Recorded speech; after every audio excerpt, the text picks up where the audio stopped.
এই বাংলাদেশকে এগিয়ে নিয়ে যাওয়ার জন্য আমাদের প্রত্যেকের অনেক দায়িত্ব রয়েছে।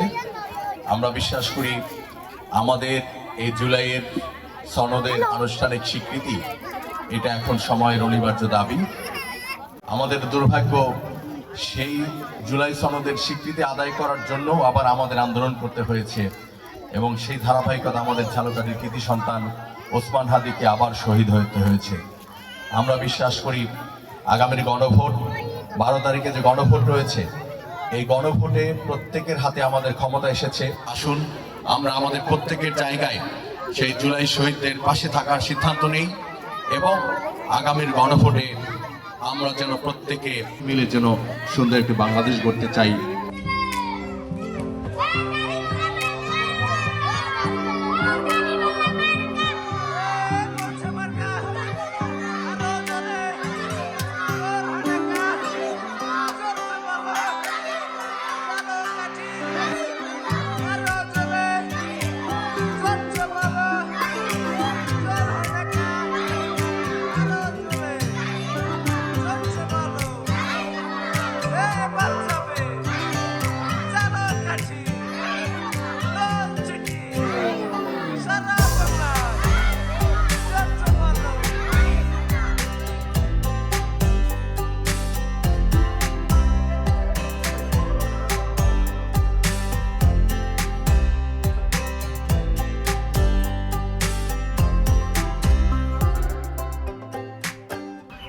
আমি ঝালকাঠির মানুষের সাথে দীর্ঘদিন ধরে এলাকার মানুষের সাথে সম্পৃক্ত।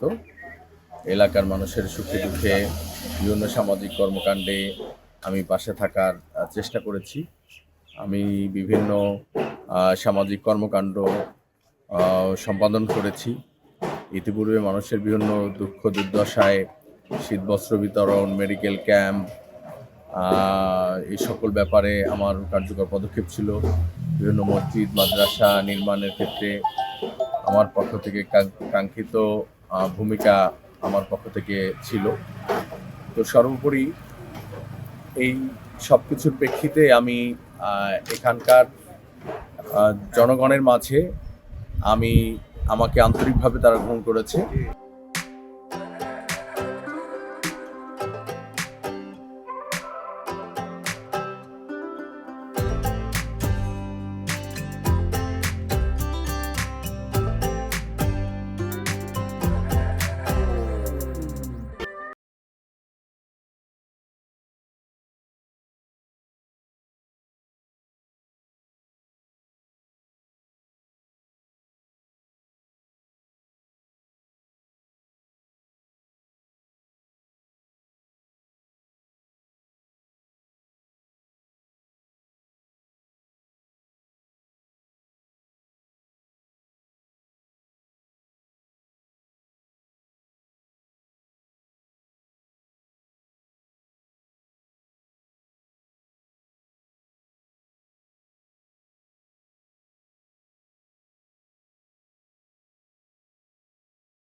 ঝালকাঠির জন্য বিশেষ করে শিক্ষা, চিকিৎসা এবং স্বাস্থ্য, এই সকল সেক্টর, যোগাযোগ ব্যবস্থা, এই সকল সেক্টরেই যথেষ্ট সীমাবদ্ধতা রয়েছে।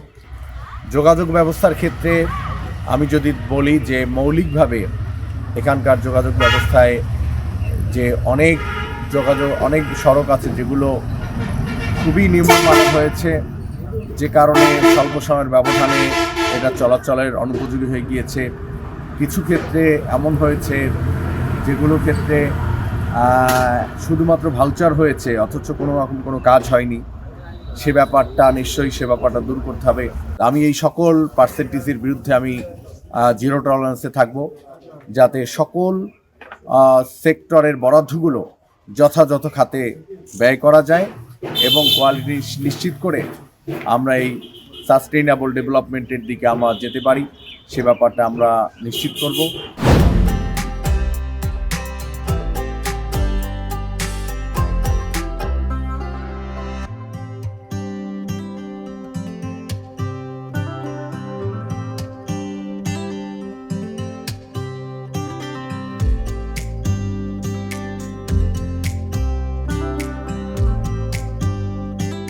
সাধারণ ভোটারদের কাছ থেকে ব্যাপক সাড়া পাচ্ছি এবং আপনারা জানেন যে বছর প্রায় 1/3 হচ্ছে তরুণ ভোটার।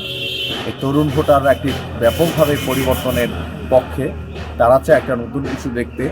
এক্ষেত্রে বাংলাদেশ জামাত ইসলামী তথা 11 দল একটা নতুন কিছু করতে পারবে, এটা আমরা বিশ্বাস করি এবং এদেশের সাধারণ মানুষও এটা খুবই আস্থার সাথে উপলব্ধি করছে।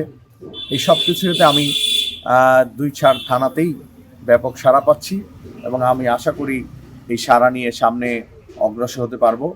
সেক্ষেত্রে নির্বাচনের পরিবেশ এখনো পর্যন্ত যতটুকু টুকটাক কিছু সীমাবদ্ধতা হয়েছে, এটা আমি বড় সমস্যা হিসাবে আমি এখনই চিহ্নিত করতে চাই না, বরং মনে করি যে এইটুকু দূর করতে পারলে সামনে হয়তো ভালো পরিবেশ নিশ্চিত করা যাবে।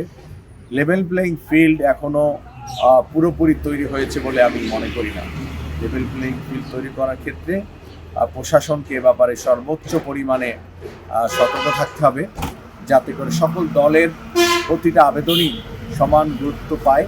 সে ব্যাপারে আমি প্রশাসনকে অনুরোধ করব।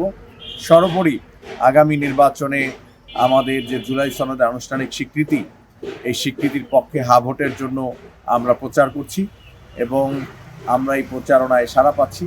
আমি আশা করি এই হা ভোটে বিপুল ব্যবধানে হা ভোট বিজয়ী হবে এবং আমাদের দাঁড়িপাল্লা প্রতীকের বেশ সমর্থন আমরা পাচ্ছি। আমরা আশা করি আগামী নির্বাচনে জনগণ আমাদের পক্ষে থাকবে। একটি নিরপেক্ষ নির্বাচনের মাধ্যমে ঝালকাঠিবাসী একজন সৎ এবং যোগ্য প্রার্থীকে নির্বাচিত করতে পারবে, এটা আমার একান্ত বিশ্বাস।